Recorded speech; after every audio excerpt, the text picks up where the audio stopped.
오늘 우리에게 주시는 하나님의 말씀은 신약 성경 에베소서 4장 17절에서 24절까지 말씀입니다.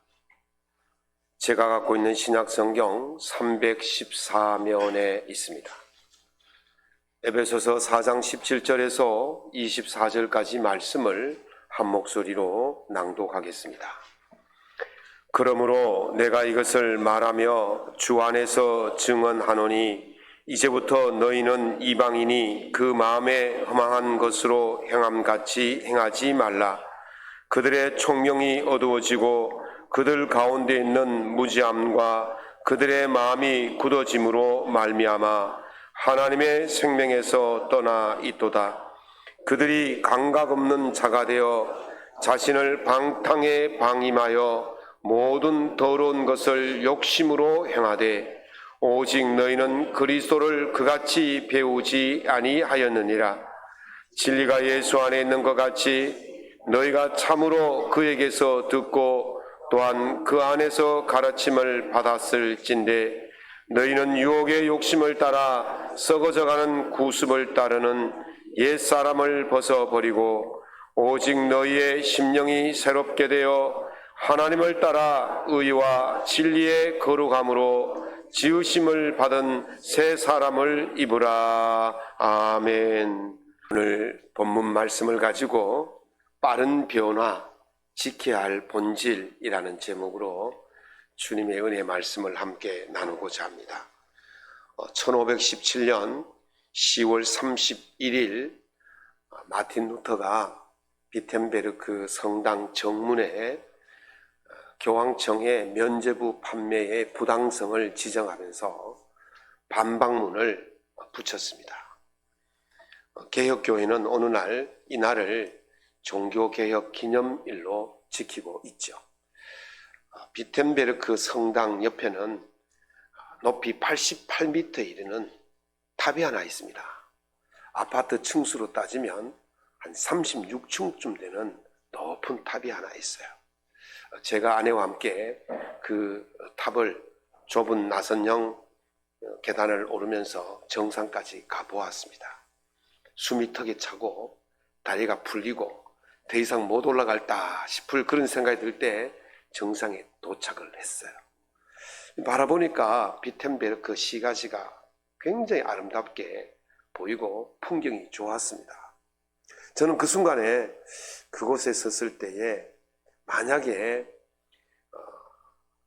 루터가 95개조 반박문을 붙이기 전에 이 꼭대기 정상에서 무슨 생각을 했을까 그런 생각을 해보았습니다. 아마도 교황의 잘못된 가르침을 따라서 면죄부를 사기 위해서 그 고통받던 서민들의 모습, 본질이 아닌 것을 붙들고 본질인 것인 줄 알고 붙들고 살아갔던 그 서민들의 모습을 보면서 과연 진정한 신앙인의 본질은 무엇일까 고민을 하지 않았을까 생각해 보았습니다. 루터가 살던 시대는 르네상스라고 불리는 그 문예 부흥의 시대였습니다. 종교와 정치와 경제와 문화와 예술이 급속도로 빨리 변하는 그런 시대였어요.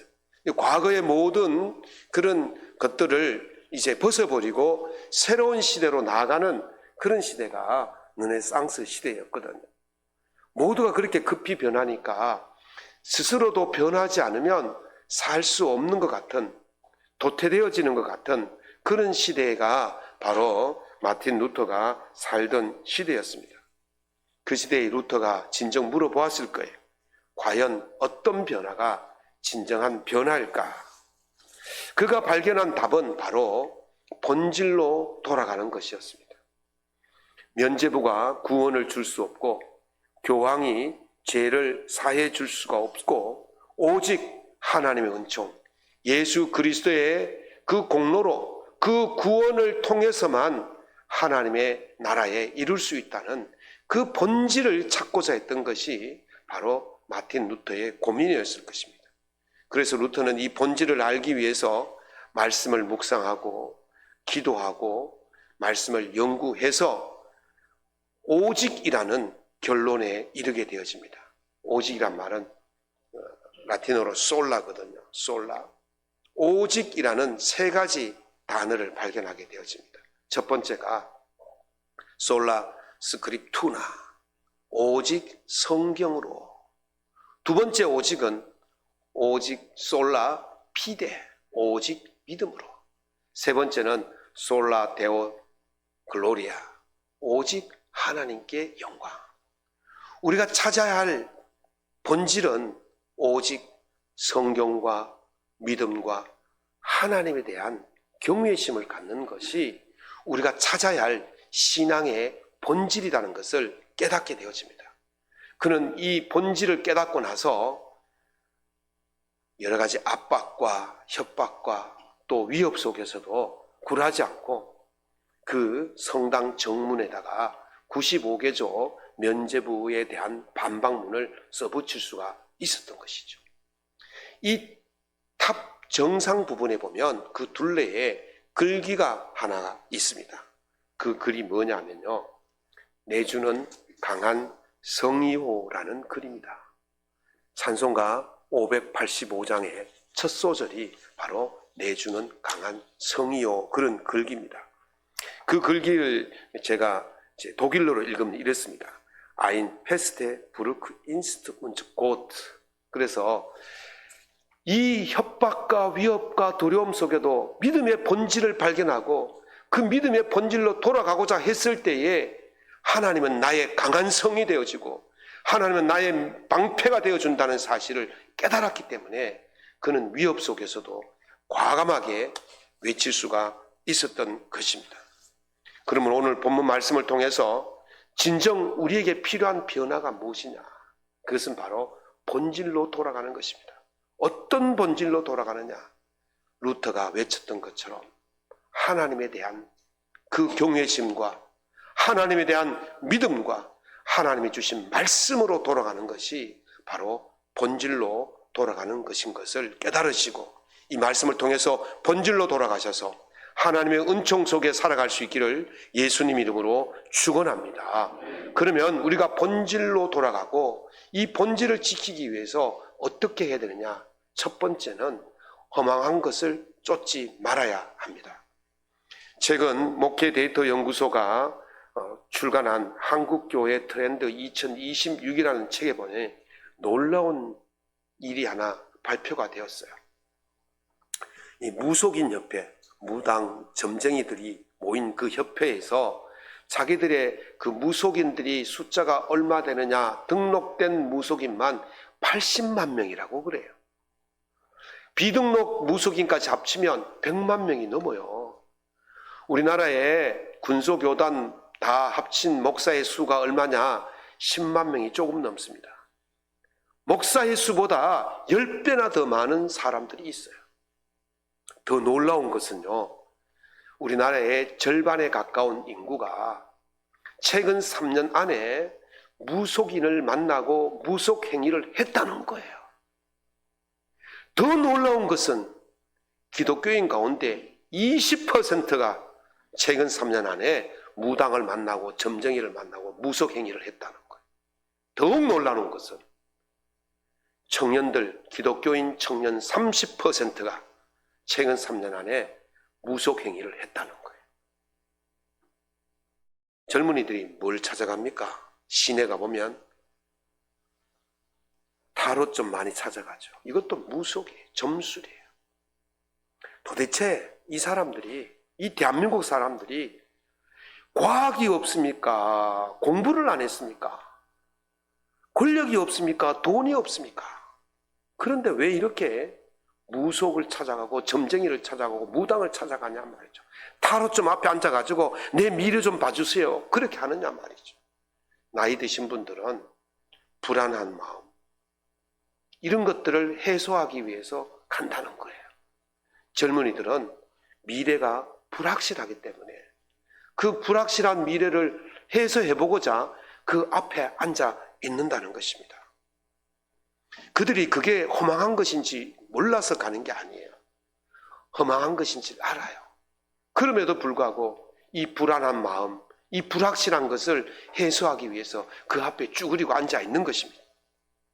이런 거는요, 빠르게 변화하는 시대일수록 더 많이 늘어납니다. 시대가 빠르게 되어지면 우리가 그것을 따라잡지를 못해요. 그러니까 더 불안하고 더 불확실한 것이죠. 그러니까 그 앞으로 갈 수밖에 없는 것입니다. 변화가 빠를수록 사람들의 마음은 중심을 잃고 본질을 붙드는 대신에 즉각적으로 위안을 주는 그런 것 앞에 앉아 있을 수밖에 없는 것입니다. 사무엘상 28장을 보면 사울의 모습을 통해서도 그와 같은 모습을 볼 수가 있어요. 사울이 하도 불순종하니까 하나님이 떠나버리셨어요. 나 이제 너와 안 만나. 너를 도와주지 않겠어. 그러면서 하나님이 사울에게 나타나지 않으시는 거예요. 거기다가 영적 지도자인 사무엘마저 죽었습니다. 거기다가 블레셋이라는 대군이 쳐들어왔습니다. 정세가 급박하게 변하고 있습니다. 그를 도와줄 하나님도 계시지 않고 영적 지도자도 계시지 않는 겁니다. 불안하고 불확실한 이 시대 속에서 사울이 무엇을 했겠습니까? 그가요, 자신의 명령으로 이스라엘 땅에 안에 있던 모든 점술가들, 무당들, 신접한 사람들을 다 내쫓은 적이 있거든요. 그런데 이제 불안하고 불확실하니까 야, 어디 신접한 사람 없는지 한번 찾아봐라. 그래서 신하들이 찾아내었어요.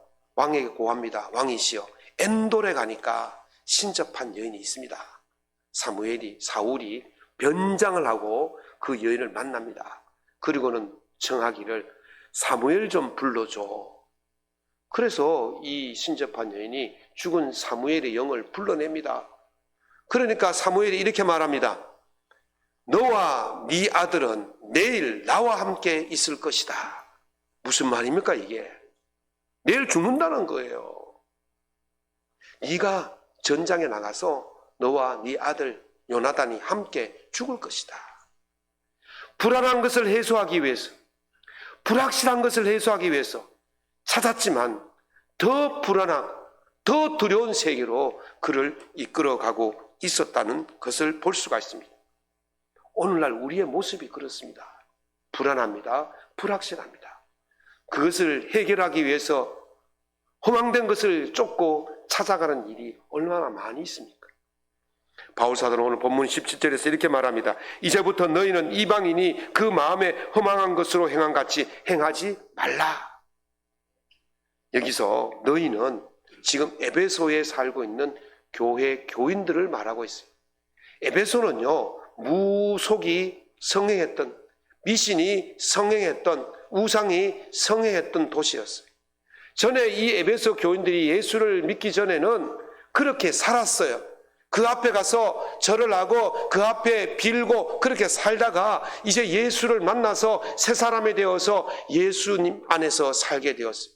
그러니 이제 너희는 그들처럼 그렇게 살지 말라. 그 허망한 것을 쫓지 말라. 그렇게 말씀하고 있는 것입니다. 그리스도인이라 할지라도 하나님을 떠나면 영적 공허함을 만날 수밖에 없습니다.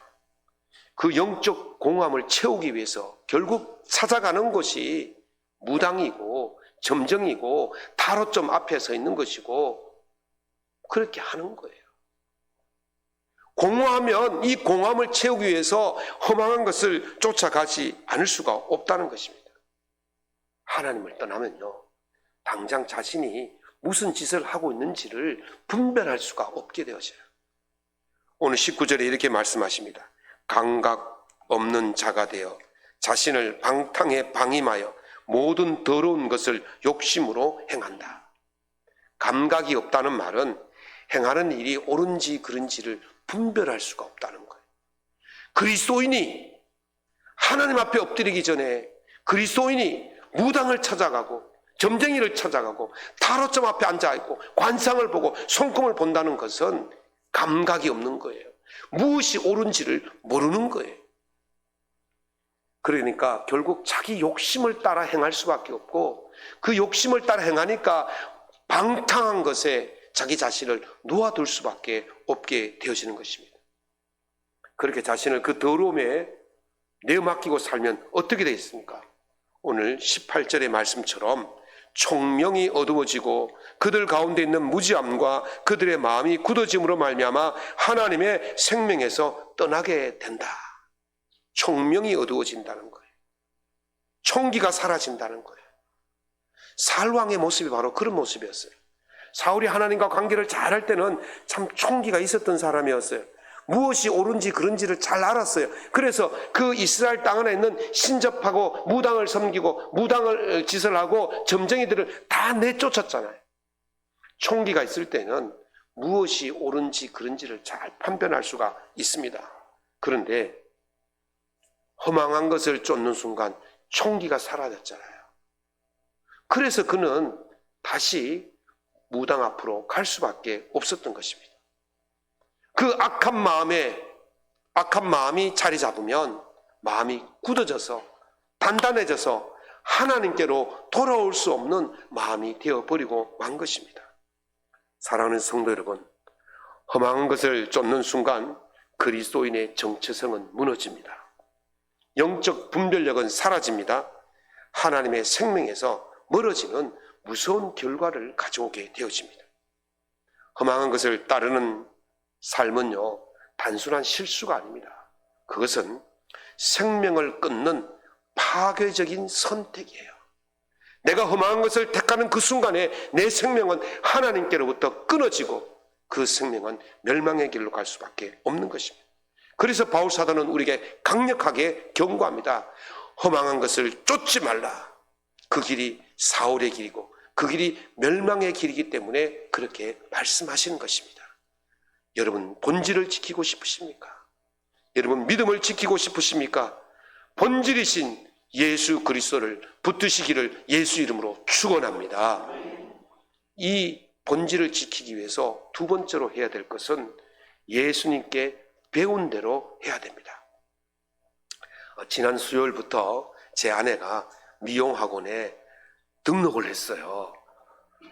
근데 등록할 때 잘못 등록을 했어요. 기초반에 등록을 해야 되는데 그 실무반에 등록을 해버렸어요.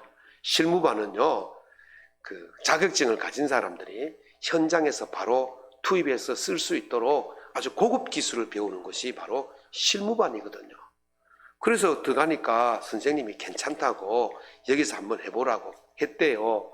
그래서 그 고급 기술 가진 사람들과 같이 했답니다. 그랬더니 그 선생님이 너무 잘하신다고, 여기 몇 달 공부한 사람들도 훨씬 잘한다면서 그러더라는 거예요. 제 아내는 별로 자기 자랑을 안 하거든요. 근데 집에 와서 여보, 내가 제일 잘한 것 같아, 그러면서 자기 자랑을 하더라고요. 그러면서 가위를 들고 오는 거예요.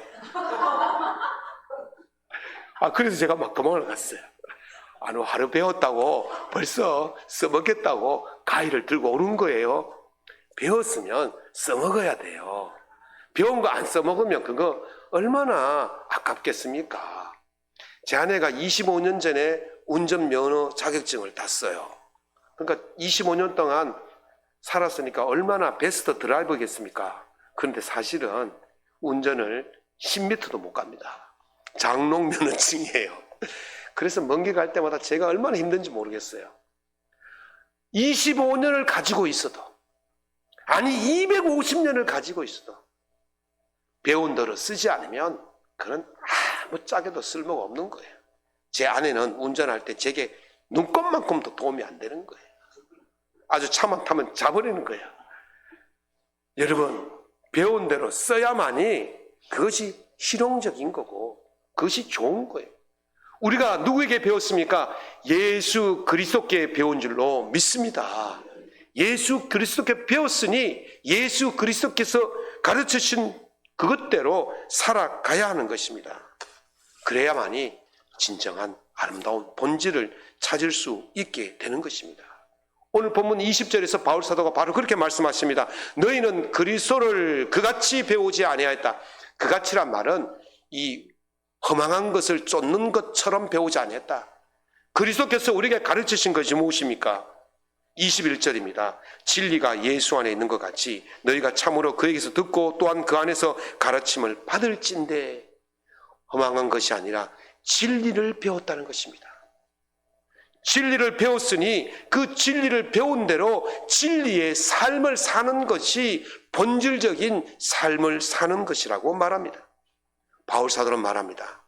이렇게 빠른 변화의 시대 속에서 바뀌어야만이 산다고 말하는 이 시대 속에서 우리에게 요구하는 것이 변화라고 말하지만 바울은 그런 변화가 아니라 본질로의 변화, 진리로의 변화라고 말씀하고 있는 것입니다. 다윗왕은요, 하나님께서 내 마음에 합한 자라라고 칭찬하는 그런 사람이었어요. 그런데요, 사실 다윗이 하나님께 마음에 합할 정도로 참 좋은 사람이었을까요? 첫 번째는요, 다윗은요, 그렇게 능력이 없는 사람이었어요. 사무엘이 사울의 뒤를 이어서 왕이 될 사람을 찾으러 다니다가 이새의 집에 들렸어요. 이새에게 아들이 8명이 있었는데 쭉 살펴봤어요. 그런데 마음에 드는 애가 없었어요. 근데 물었어요. 이새에게, 너 이 아들 말고 다른 아들이 있느냐? 그러니 말째가 있습니다. 근데 그는 볼품이 없습니다. 별 볼 일은 없는 애입니다. 아버지가 그렇게 말했다는 거예요. 제가 제 딸과 아들에게 얘들 볼품 없어요, 별 볼 일 없는 애들이 이렇게 말하면 좋겠습니까? 그만큼 아버지 눈에도 그 아들이 성에 안 찼다는 거예요. 그런 다윗이었어요. 그리고 다윗은 어떤 사람이었습니까? 자기가 왕이 되었을 때에 부하의 부인을 겁탈하고 그것을 숨기기 위해서 그 부하를 죽였지 않습니까? 살인자예요. 그런데 하나님께서 다윗을 마음에 합한 자라고 말합니다. 그 이유가 무엇입니까? 나단 선지자가 다윗에게 경고했을 때에, 죄를 드러내었을 때에 하나님 앞에 처절하게 눈물을 흘리면서 참회했던 사람이었기 때문에 그렇습니다. 잠시 죄의 몸을 맡기고 잠시 험한 곳에 몸을 맡겼다 할지라도 그것이 무엇이 잘못인지를 깨달았을 때에는 하나님께로 돌아오려는 처절한 몸부림이 있는 그 모습을 하나님은 귀하게 보셨던 것입니다. 그래서 본질적인 변화는 실수도 할 수 있고 실패도 할 수 있지만, 그러나 하나님께로 돌아오려는 처절한 회개와 몸부림이 있을 때에 그것이 인정받게 되어지는 것입니다. 하나님은 우리에게 진리로 돌아오라고 말씀하십니다. 본질로 돌아오라고 말씀하십니다.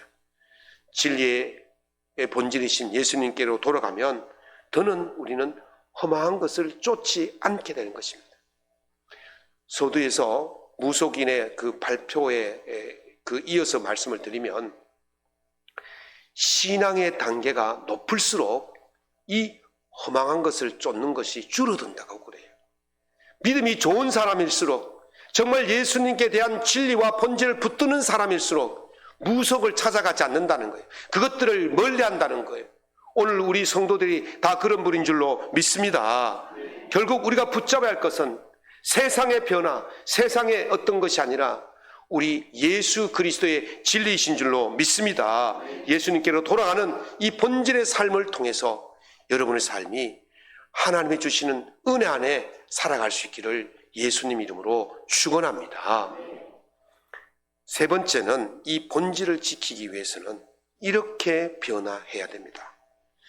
며칠 전에 회의 자리에 갔더니 한 목사님이 해병대에 입소하는 청년처럼 머리를 그냥 깍둑머리를 하고 왔더라고요. 그래서 아니 목사님 왜 이렇게 하셨어요? 그랬더니 토요일 날 오후가 되었는데 미용실에 가기는 시간이 촉박하고 주일날 쓰려니까 머리가 좀 어설프고, 그래서 자기가 손수 이렇게 머리를 다듬었대요. 다듬고 보니까 오른쪽이 좀 더 길더라는 거예요. 그래서 오른쪽을 다듬고 보니까 왼쪽이 길더래요. 그래서 왼쪽을 다듬고, 그러다 보니까 그냥 막 층이 지고 엉망이 된 거예요.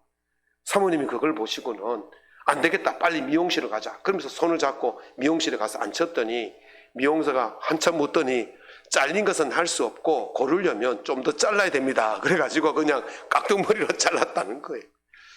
여러분, 머리는 누구인데 맡게 되겠습니까? 이발소나 미용실에 가야 돼요. 내가 뭔가를 해보겠다고 손을 대었다가는 더 엉키고 더 구부러지고 더 엉망이 되는 거예요. 우리 인생의 전문가는 우리 하나님이신 줄로 믿습니다. 그래서 우리가 뭘 해야 되는 것이 아니라 하나님께서 하실 수 있도록 맡기는 거예요. 오늘 바울 사도는 우리에게 이렇게 말씀하십니다. 22절에서 24절. 너희는 유혹의 욕심을 따라 썩어져가는 구습을 따르는 옛사람을 벗어버리고 오직 너희의 심령이 새롭게 되어 하나님을 따라 의와 진리의 거룩함으로 지심을 받은 새 사람을 입으라. 아멘. 누구를 따라요? 하나님을 따르라는 거예요. 하나님을 따르라는 것은 하나님께 맡기는 거예요. 하나님을 맡길 때에 새 사람이 되는 거예요. 새 옷을 입게 되어지는 것입니다. 내 인생을 내 손으로 고치려는 순간 우리는 더 망가지게 되어 있습니다. 그러나 내 인생을 하나님께 맡기면 하나님이 변화시키는 본질적인 하나님의 진리 안에 거할 수 있게 되는 삶이 될 줄로 믿습니다. 사울은요, 자신의 힘으로 살려고 발버둥 치다가 결국 자신을 망쳤습니다. 그러나 다윗은 자신의 힘이 아니라 하나님께 맡겼더니 그 인생이 복된 인생이 된 줄로 믿습니다. 말씀과 기도로 하나님 앞에 나아갈 때에 그 인생이 하나님께 맡기는 인생이 되고 그 인생이 본질을 찾는 인생이 되고 그 인생이 치유되고 회복되는 인생이 될 줄로 믿습니다. 사랑하는 성도 여러분, 얼마나 빠른 변화의 시대에 살고 있습니까? 이 빠른 변화의 시대에 변하지 않으면 끝입니다. 엘빈 토플러라는 미래 사회학자는 21세기의 문명자는 글을 읽고 쓸 줄 모르는 사람이 아니라 학습하고 버리고 재학습하지 않는 사람이다 그랬어요. 과거에 우리가 가지고 있던 지식, 고등학교 때 배웠던 지식, 대학교 때 배웠던 지식을 그것이 전부인 줄 알고 지금까지 꼭 붙들고 사는 사람들은 21세기에 살아남을 수가 없다는 거예요. 그걸 버려야 된다는 거예요. 그리고 새로운 공부를 해야만이 그 사람이 살아남을 수가 있다는 것입니다. 이렇게 세상은 매일같이 새로운 지식들이 쏟아져 나오고 있는 것입니다. 그렇다면 우리는 어떻게 해야 되겠습니까? 우리는 새로운 것, 새로운 지식, 새로운 학문을 따르는 것이 아니라 우리 예수 그리스도의 본질, 예수 그리스도의 진리를 날마다 새롭게 받아들이는 그런 결단의 모습이 있을 때에 우리는 살아남을 수가 있게 되는 것입니다. 사랑하는 성도 여러분, 빠른 변화 속에 진짜 제대로 변화하기를 원하신다면 여러분의 인생을 하나님께 맡기시기를 예수 이름으로 축원합니다. 예수님께서 하신 그 기도, 겟세마네 기도에서 뭐라 말씀하셨습니까? 아버지여, 내 원대로 마옵시고 아버지 원대로 하옵소서. 그리고 십자가에서 마지막 말씀하신 것이 무엇입니까? 내 영혼을 아버지 손에 부탁하나이다. 이 기도, 하나님께 모든 것을 맡기는 이 기도, 이 결단이 우리의 기도가 되어야 되고 우리의 결단이 되어질 때에 우리는 하나님의 강한 손에서 안전하게 삶을 살아가게 될 줄로 믿습니다.